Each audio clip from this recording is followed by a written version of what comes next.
range all my beverages. SodaStream, making it more likely that I'm going to drink water for the first time ever in my life. Essentially, if my water isn't sparkly, I'm probably not going to be very good at remembering to drink it. Never have been, never ever. But ever since SodaStream's been in my life, then I've just had a life that's been more, hydrated. And now I know what that's like. So, ta-da! Hello everyone, happy Monday, happy Magic Monday with Bae. I am, attending a summit that part of this week and next week, so wasn't able to have my normal Magic Monday on Monday morning. So we're doing it a little later, which is why the lighting is a little like suspect. Anyway, hi, how are you? I've been gone. Last week I was gone down to Costa Rica on a guest week at Rhythmia, which was super lovely. And since we're on staff now, we probably won't have, well, I don't, we will be there more working than we will be there as guests. So I was like soaking up every little minute that I was down there. I kind of wish that you were here, like in person with me, because then you could talk for a little bit while I take a sip of my coffee. But since you're not, I'm just gonna enjoy that delicious decaf. Yeah, okay, so we got back yesterday morning. It's always very nice to be home. It's super gorgeous out in Victoria. It's very summery, which is lovely, but also problematic if you're a tree. So hopefully we'll get some rain. Hope springs eternal. Today, what I wanted to talk about was, I mean, if you have followed me or have known me for any amount of time, you probably already know that I take the month of June and the month of December off each year. Adam and I started doing this, oh gosh, I don't know when, a long time ago. And I remember it was a long time ago because it was quite scary to do. When we started doing it. And so, I wanted to talk about it because I often get a lot of questions about it, or comments and, things like, oh, you're so lucky, or I wish I could do that. And so I wanted to talk about what taking 2 months off as sabbatical looks like, what it requires, what it takes, and, myth bust some of it for you. So June just started. We're officially off, and I really understand when people are like, "Oh my gosh, that's so awesome! You're so lucky." Like, first of all, I really get it. It is awesome, 100%. Like, it is awesome, but I don't like the idea that I'm lucky because I don't like it. It doesn't fall upon me to take the month off. No one bestows upon me a month off. I have the month of June off right now because I chose to take the month of June off, and the same happens every December. I will say I find it quite heartening. I think that, all the arguments and conversations about millennials being unwilling to work very hard, I think we all know by now that that's not particularly fair. I'm not technically a millennial. I'm the tiny micro generation between Gen X and millennials. So there's like a tiny gap. It's like, it is real. It sounds like I'm making it up, but it is real. And it is sometimes referred to as the Oregon Trail generation, or exennial. Genial? I don't know how you say that. Exennial. And I think it's like determined to be either like on the low end, like 2 to 3 years long as a generation, or at the long end, it's a 5-year generation. So it's really small. Generally, generations are like a decade or more. And so the millennials think they're special, but we're out here thinking we're special since approximately 1978 through 1983. Ish. Anyway, I do think that people my age and the younger generations are approaching work life not from the lens of making it be balanced, but like looking at the second part of the equation, which is the part that says life. And we're looking at what is the experience of life I want to have and how can I make that possible. So I think we're seeing people become more creative in terms of not only what they're doing, and for sure we're seeing a lot of that. I remember, gosh, like 100 years ago, it's not really true. In 2005, I was a university recruitment officer for the University of Victoria. So I went all around Canada speaking to students who were in 11th grade and 12th grade, talking to them about coming to the University of Victoria and just even the transition of moving from like high school, living at home, going away to school, and being more, self-reliant. So that was a really fun job. Again, like it's so funny because when I look back, moving forward, I never would have thought I would end up doing what I do. But when I look back, it seems so obvious. Like I was a police officer trying to help people make life better. And then I was a recruitment officer talking to people about like what they wanted their future to look like and what they would need to be able to move into that future. So like essentially,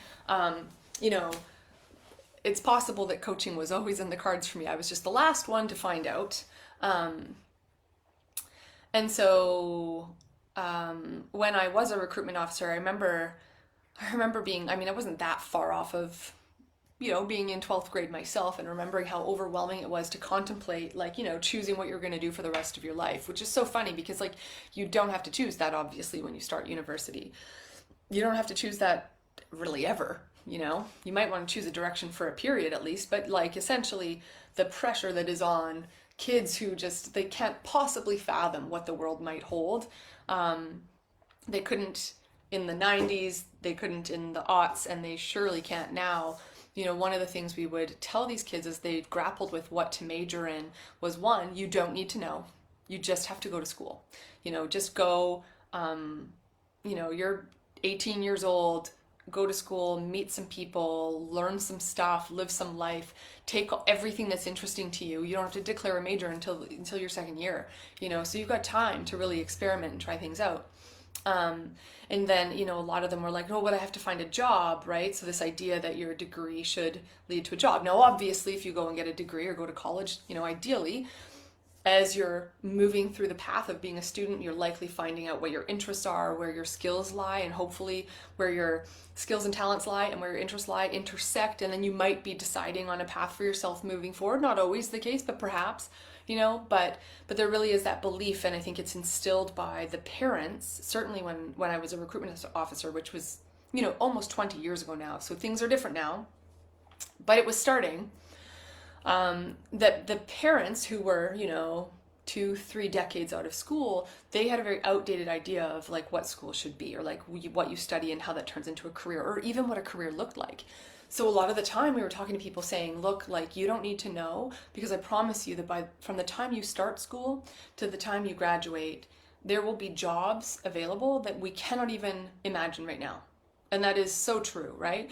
Who knew, who could possibly have foreseen, go back like 10 years, that being an influencer could be like a viable income path?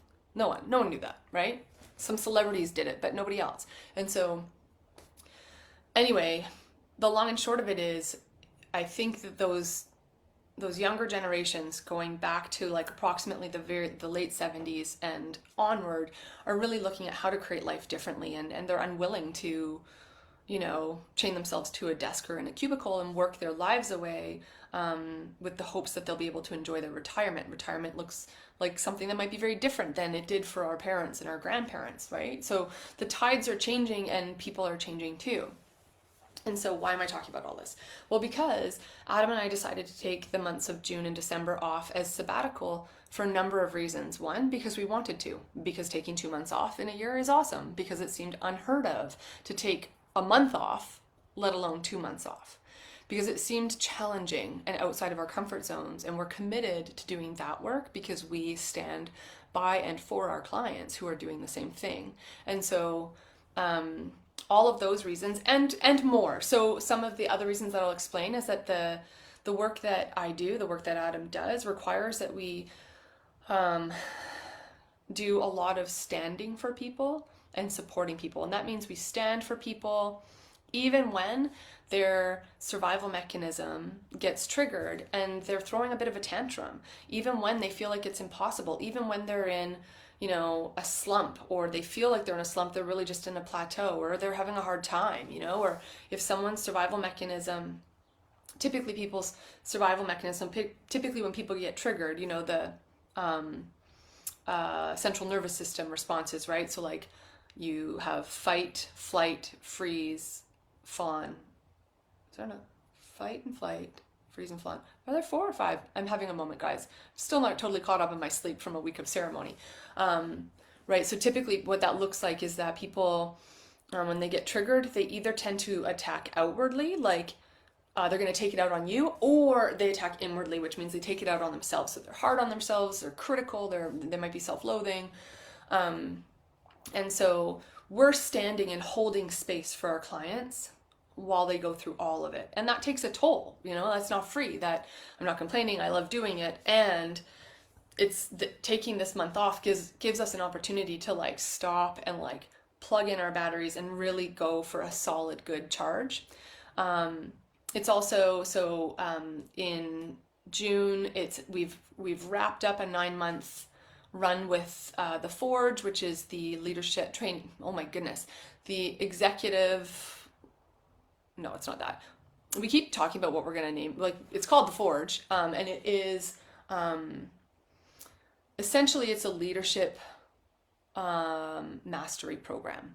And so we do use coaching, we train in coaching, and that's because we believe that really good leaders also know how to use the basic tenets of coaching to call forth not only their own greatness, but the greatness from those around them. And that might be their families, that might be their clients, that might, if they're coaches, it might be their employees, because they could be business people, they could be teachers. So the Forge is really for anyone who's interested in developing mastery with regards to their own leadership.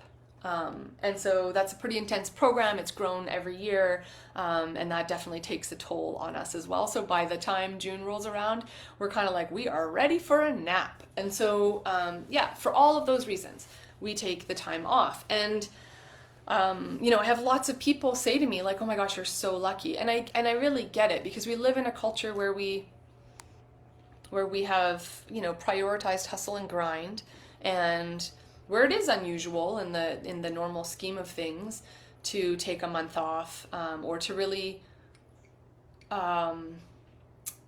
make a choice in service of our well-being and really empower it.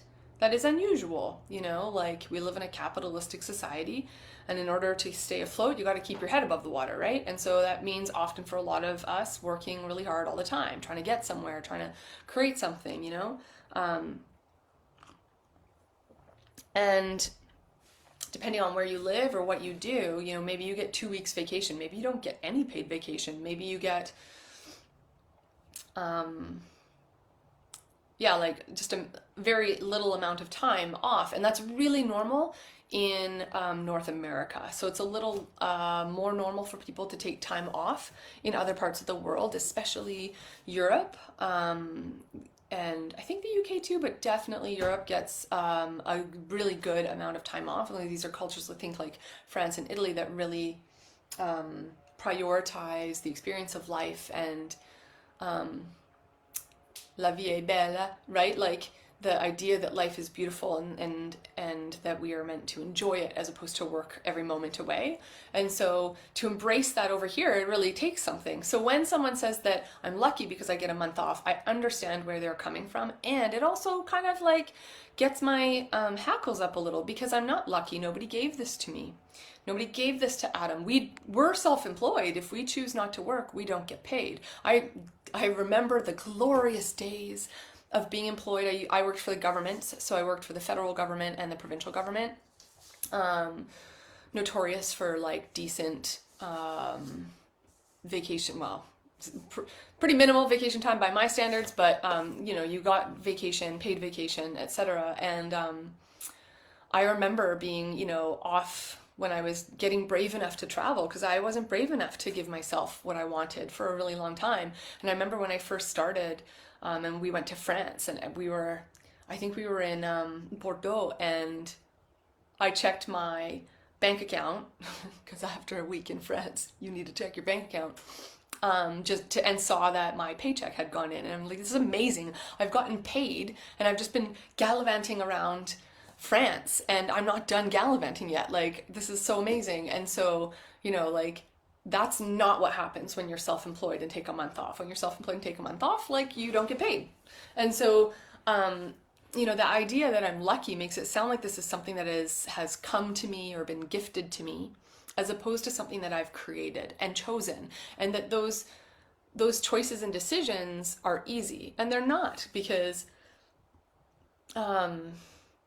taking that time off brings up a lot for me. I can get a little I worry about my clients. I worry about how they're doing. I worry that they feel unsupported. Now I set them up. They have the June intentional, so they have everything they need to really focus in and get clear on where they're going to go for the rest of the month. So they're super well supported, but it's just my like caretaker tendency and people pleasing tendency to want to make sure that everyone's okay, and like worries that me getting what I want is selfish, right? So I have to be with all of this stuff as it comes up. And again, these things aren't free. They require something of us. It requires being brave to take this kind of time off. And I also wanted to clarify what it looks like when we take the time off. So on the one hand, like sometimes we go on a big trip. So we have gone, last year we went to Scotland and England. We've gone to French Polynesia. Like sometimes we'll take June to go on a really big trip, because June is often like a good time to travel, because kids aren't usually yet out of school, so it's not crazy busy. The weather's usually pretty nice, and because we just have this big unbroken chunk of time, we can go on an adventure. So this year we did not decide to do that. Like I said, we just got back from Costa Rica last week. We will be going down to Colorado for a wedding at the end of the month, but other than that, like, we're mostly sticking around home. And I have a little bit of disappointment. I'm like, kind of wish we were going on an adventure. And I also have some relief to just be like, good. Okay, I can get my feet under me. And the other reason it's a bit of a relief this year is because even though I'm off, it's not a month of vacation, though it absolutely could be. I would just need to choose it to be that and structure it that way. But it's a sabbatical. And so what that means for me is that I'm using this time. Oh, hi, Arvind. Yeah, isn't it beautiful? It is lovely. Here, I can show you. Look at what a glorious day it is. Victoria is exceptional in the spring. I mean, just kidding. She's exceptional all the time. What was I just saying? Oh yeah. So taking this time off as sabbatical means that, at least, especially right now, I feel really drawn towards taking this time to move a lot of my own projects forward. And so, because during the rest of the year, I'm so busy working with my clients and working with the Forge that a lot of my focus and energy goes into those things. So it goes into supporting my clients. It goes into supporting and working inside the Forge. Partnering with Adam there, and then supporting. I mean, last year I think we had 26 participants. We had a leader team of 10 people. Like, it's a lot that's calling for energy and attention from me, which I love. But sometimes when I have a moment off, my brain just wants to shut off, and it's harder for me to maybe put my attention in and really focus on my projects. So for example, like finishing my book edits, working on some other projects of mine that I want to move forward. And so this year, my sabbatical for June looks a lot like getting a lot done. So just like my clients, I will also be doing my June intentional program. It's a program that I have made available for people in the past, and right now I've kind of taken it off the market while I retool it, I guess, to make it available for people. It's a program that maybe someone who's not ready for a coach, or maybe doesn't ever want to work with a coach, but would like to have a bit more purpose and power and intention and accountability in their life. This is a program that lets you do that at your own pace, and gives you all the tools that you need to create your life instead of wait for your life. And since I made that program for myself, I literally print off those worksheets and I go through them myself this time of year. And so that's one of the things I'll be doing. Well, I've got quite a list. So in terms of the month of June, looking at my planner, for here are my goals. I've got like a hefty list of goals, things that I want to put my attention to and get off of my list. And I'm feeling really called, especially after last week down in Costa Rica, to move some stuff forward. I want to get some of this stuff off my plate because it's time to move forward into some new endeavors and create a new vision. So, for example, I've got completing my book edits. I'm also rewriting the outline to make sure that the book actually has everything in it that needs to be in it, because I've been writing this book for so long that it feels very disjointed to me. And I started writing at a time where I had no idea what the end would be, and now I'm very clear on the end, so I have to make sure it makes sense and goes together. I also want to, I'm partway through my MCC journey, so working towards my Master Coach accreditation with the International Coaching Federation. It's a pretty onerous task. It requires a lot, so I have some pieces that I want to work on there. I have a new podcast coming out. This one will be just me, just Bae from Wonderland Company. So stay tuned for that. Hopefully it'll be out in July or August, and so I need to move a lot of the pieces forward on that. I really want to use this month to create and solidify a beautiful morning routine and ritual for myself. I usually am pretty good about that, but I noticed that I've really fallen off after the last 6 months to a year. My mornings are pretty like haphazard, and I really want to create a new ritual for myself. I just have chores and tasks and things that have been on the list for so long, and I'm tired of seeing them on the list. So even though I'm off, from seeing clients, I'm not off like eating bonbons and reclining in the sun. Hopefully I will eat some bonbons and recline in the sun a little bit, but I really want to be using this time off to be productive, to take time for rest and recovery, to go outside. I'd love to go kayaking and paddleboarding, and just kind of slow down and remember that sometimes it's important to put as much focus and priority on yourself as it is that we put focus and priority on other people. So there's nothing wrong with taking care of your people or taking care of what needs to be done, but we all know who you're told to put the air mask on a plane first, right? And it's not the person next to you, because you can't help anyone if you are out of commission. So I really want to be using this month to be leaning into rest, leaning into recovery, practicing some grace, including the grace of letting myself be productive and move some of this stuff forward and check those boxes off. The satisfaction of moving those things forward and like being able to say I got them done so that I can move on to the next thing. It might sound like a boring month off, it might sound like I'm doing an awful lot of work during this time off, but I can tell you that I'm really empowered by this. I'm excited by it. I'm daunted. It's already June 5th and I'm like, oh my gosh, I'm behind. So it's an opportunity to practice grace. Like I said before, I know I'm not alone. Adam feels similarly, like taking this time off means that we are setting up a scenario in which we get to be confronted by our stories about ourselves and whether we're of service or not. So we get to be confronted by what it brings up for us to take time off, to kind of shut things down for a while and go on a hiatus.